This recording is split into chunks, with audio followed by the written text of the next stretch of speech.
Welcome to you all in this new video, and in this new video we are going to learn about noun। नए video में आपका स्वागत है और इस वीडियो में भी हम नाउन के बारे में ही सीखने वाले हैं। जैसे पिछले जो वीडियोज़ आ रहे थे उनमें मैंने चर्चा किया था नाउन के टाइप्स के बारे में, लेकिन वहाँ पे जो क्लासिफिकेशन था वो वर्ग के आधार पर था या फिर कहिए जाति के आधार पर था, लेकिन यहाँ पे एक अलग क्लासिफिकेशन है। Here in this video we are going to classify the noun on the basis of counting। ठीक है, गणना के आधार पर जो है सो हम नाउन को यहाँ पे विभाजित करने वाले हैं। So when we divide noun on the basis of counting, it can be divided into two groups। First one is countable and second one is uncountable। यानी गणना के आधार पर जब हम नाउन को डिवाइड करते हैं तो वो दो भाग में बांटते हैं। पहला होता है हमारा काउंटेबल नाउन और दूसरा होता है हमारा अनकाउंटेबल नाउन। ठीक है, अब यहाँ पे प्रश्न उठता है कि काउंटेबल नाउन कौन है और अनकाउंटेबल नाउन कौन है। ठीक है, तो countable noun can be counted and uncountable noun can not be counted. ठीक है, मतलब कि those nouns which can be counted are known as countable noun and those nouns which can not be counted are called uncountable noun। मतलब कि जिस noun की हम गणना कर सकते हैं, गिन सकते हैं, उसे कहते हैं countable noun. As for example आप देख लीजिए, जैसे हमने लिखा बुक,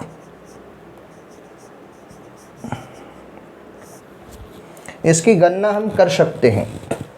हमने लिखा रिवर, इसकी गणना हम कर सकते हैं कि नदी तो कितनी नदी, किताब तो कितनी किताब। ठीक है, हमने लिखा बॉय, इसकी गणना हम कर सकते हैं। ठीक है, लेकिन अगर ऐसा नाउन आ जाए which can not be counted, जैसे हमने लिखा वाटर, मिल्क, राइस, तो ये सब की गणना जो है सो नहीं की जा सकती। ठीक है, अब देखिए आप एक चीज़ ध्यान से समझिएगा, जिसको हम गिन सकते हैं उसका एक भी हो सकता है और एक से अधिक भी हो सकता है।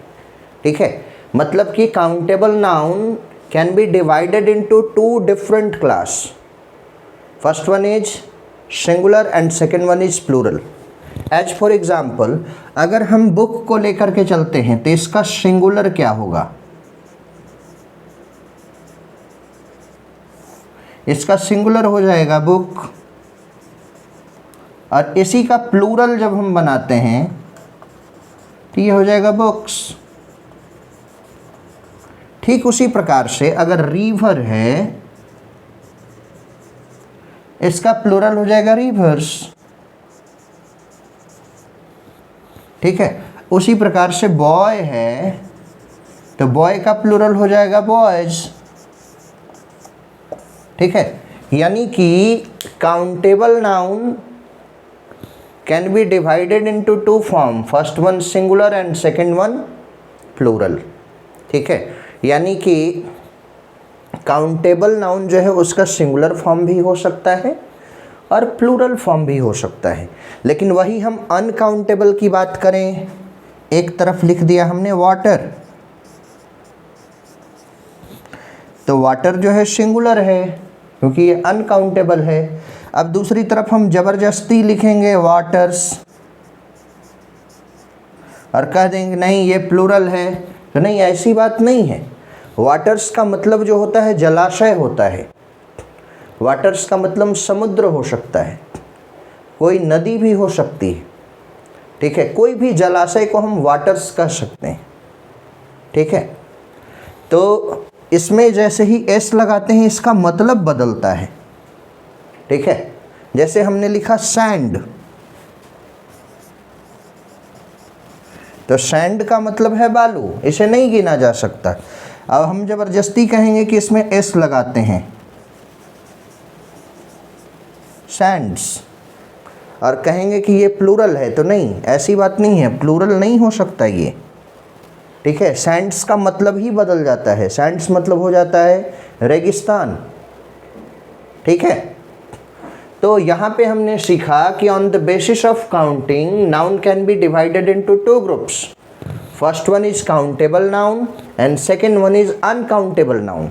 Countable noun can be counted and uncountable noun can not be counted. ठीक है, दो भाग है, एक काउंटेबल है, दूसरा अनकाउंटेबल है। हिंदी में एक गणनीय और दूसरा अगणनीय। ओके, तो उम्मीद है आप लोगों को ये समझ में आया होगा। अगर कहीं कोई डाउट हो या कोई प्रश्न हो तो आप कमेंट बॉक्स में आ सकते हैं। तो मिलते हैं अगले एपिसोड में।